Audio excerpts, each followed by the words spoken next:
মহানগৰীত এবাৰ চাকৰি দিয়াৰ নামত প্ৰবঞ্চকে মেলিছে ভয়ংকৰ জাল ৰেলৱেত চাকৰি দিয়াৰ নামত প্ৰবঞ্চকে লুটিছে লাখে লাখে টকা মালিগাঁৱৰ একাংশ লোকক প্ৰবঞ্চকৰ লুট প্ৰবঞ্চক প্ৰসেনজিৎ ভট্টাচাৰ্যৰ বিৰুদ্ধে গুৰুতৰ অভিযোগ উত্থাপন হৈছে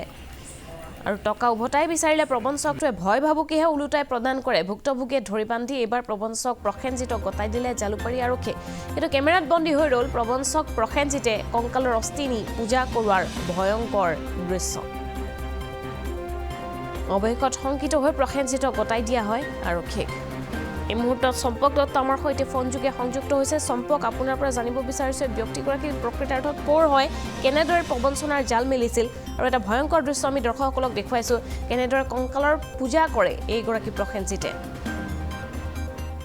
হিমাশ্ৰী এই মুহূৰ্তত ক'ব লাগিব যে মালিগাঁৱৰ একাংশ লোকক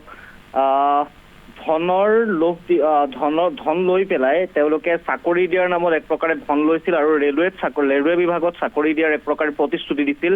এই যিটো প্ৰসেনজিৎ ভট্টাচাৰ্য অৰ্থাৎ প্ৰসেনজিৎ ভট্টাচাৰ্য নামৰ যিজন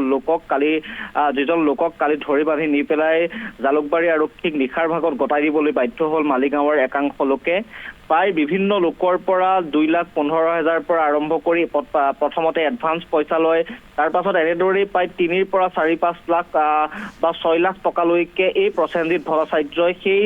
লোকসকলৰ পৰা লৈছিল যে ৰেলৱে বিভাগত চাকৰি দিয়াৰ প্ৰতিশ্ৰুতি লয় আৰু দীৰ্ঘদিনীয়া এই প্ৰতিশ্ৰুতি আছিল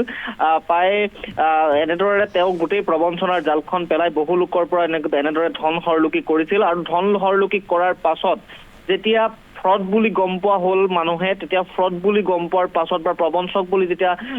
গম পোৱা হ'ল বা প্ৰবঞ্চনাৰ যে এনেদৰে এখন জাল পেলাইছে সেই কথা যেতিয়া মানুহে বুজা হ'ল তাৰ পাছতে গোটেই ঘটনাটোক লৈ পেলাই প্ৰসেনজিৎ ভট্টাচাৰ্যই কেনেদৰে হাত সাৰিব তাৰ কাৰণে তেওঁ ব্যৱস্থা কৰি ল'লে তেওঁ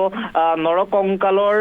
অস্থি আনি পেলাই তেওঁ এনেদৰে বিভিন্ন ধৰণৰ মন্দিৰ দেৱালয়ত গৈ পূজা পাতল আৰম্ভ কৰিলে আৰু পূজা পাতল আৰম্ভ কৰি পেলাই তেওঁ ভয় ভাবুকি এক প্ৰকাৰে দিলে যে পূজা পাতল কৰি পেলাই তেওঁ এই যিসকল লোকৰ পৰা ধন লৈছিলে চাকৰি দিম বুলি সেই লোকসকলক তেওঁ ভয় ভাবুকি খুৱালে আৰু সেই ভয় ভাবুকি খোৱাৰ কাৰণে তেওঁ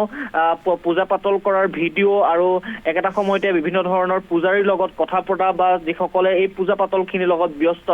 বহি আছে আপুনি ইতিমধ্যে দেখিছে যিসমূহ ফটো বা ভিডিঅ' ভাইৰেল হৈছে কাষতে এগৰাকী মহিলা বহি আছে এজন প্ৰায় 2-3জনকৈ পূজাৰী গতিকে গোটেই বিষয়টোক লৈ পেলাই শংকিত হৈছিল যিসকল লোকে পইচা দিছিল এক প্ৰকাৰে চাকৰি পোৱাৰ নামত সেই লোকসকল এক প্ৰকাৰে শংকিত হৈছিল শংকিত হোৱাৰ পাছতে গোটেই ঘটনাটোক লৈ পেলাই তেওঁলোকে নিজেই লোকজনক এক প্ৰকাৰে বিচাৰি প্ৰসেনজিৎ ভট্টাচাৰ্যক বিচাৰি আৰক্ষীক গতাই দিবলৈ বাধ্য হৈছিল যোৱাকালিৰ ঘটনা আছিল এইখিনি ইয়াৰ পাছৰ পৰ্যায়ত এক প্ৰকাৰে জালুকবাৰী আৰক্ষীত ইতিমধ্যে যদিও এজাহাৰ দাখিল কৰা হৈছে জালুকবাৰী আৰক্ষীয়ে গোটেই এজাহাৰখনত তন্নতন্নকৈ গোটেই কথাখিনি উল্লেখ আছে নাই সেই কথাখিনি চালি জাৰি চাই আজি দিনৰ 10 বজাত গোটেই যিসকল ভুক্তভোগী সেই ভুক্তভোগী লোকসকলক এক প্ৰকাৰে জালুকবাৰী আৰক্ষী থানালৈ মাতিছে আৰু ইয়াৰ পাছতহে আজিৰ দিনটোত হয়তো কেছ যিখন এজাহাৰ দিয়া হৈছে সেই এজাহাৰখন পঞ্জীয়ন হ'ব আৰু তাৰ পাছতে গোটেই যিটো ঘটনা সেই গোটেই ঘটনাৰ তদন্তটো কৰা হ'ব কিন্তু এই মুহূৰ্তত আটাইতকৈ ডাঙৰ কথাটো হৈছে যে চাকৰি লোৱাৰ নামত যে এনেদৰে লাখে লাখে টকা ল'লে এই প্ৰবঞ্চকটোৱে আৰু ইমান দিন কিয় লুকাই আছিল আৰু এই যিটো পূজা পাতলৰ ঘটনা এই পূজা পাতলৰ ঘটনাই এনেকুৱা এটা পৰ্যায় পাইছিলগৈ যে কালি ভুক্তভোগীৰ লগত যেতিয়া ফোনযোগে হওক বা কথা পতা হৈছিল তেতিয়া ভুক্তভোগীৰ মুখৰ পৰা এটা কথা গম পোৱা হৈছিল যে এই পূজা পাতল কৰাৰ ফলতে এগৰাকী লোকৰো মৃত্যু হৈছে এগৰাকী মহিলাৰ মৃত্যু হৈছে বুলি এক প্ৰকাৰে ভুক্তভোগী লোকসকলে জানিবলৈ দিছে গতিকে এটা ভয়ংকৰ প্ৰবঞ্চনাৰ জাল আৰু এই প্ৰবঞ্চকটোৱে প্ৰকৃততে কেনেধৰণেনো গোটেই প্ৰবঞ্চনাৰ জালখন পেলাইছিল ইয়াৰ পাছৰ পৰ্যায়ত অৰ্থাৎ আজি জালুকবাৰী আৰক্ষী থানাত যেতিয়া গোটেই কেছটোৰ ৰেজিষ্টাৰ কৰা হ'ব বা তাৰ পাছত যেতিয়া তদন্ত চলোৱা হ'ব সেই তদন্তৰ অন্তত পোহৰ লৈ আহিব কিন্তু এই মুহূৰ্তত আটাইতকৈ ডাঙৰ কথাটো হৈছে যে এই প্ৰসেনজিৎ ভট্টাচাৰ্য নামৰ এই যিজন বাঙালী ভাষী লোক এই বাঙালী ভাষী লোকজনে কিন্তু বিভিন্ন ধৰণে টকাৰ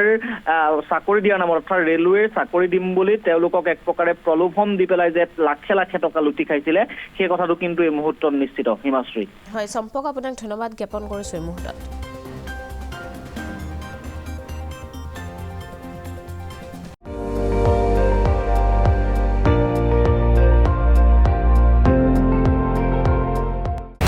আপুনি চাই আছে ND24 সৰ্বশ্ৰেষ্ঠ নহয় সৰ্বোত্তমৰ দৌৰ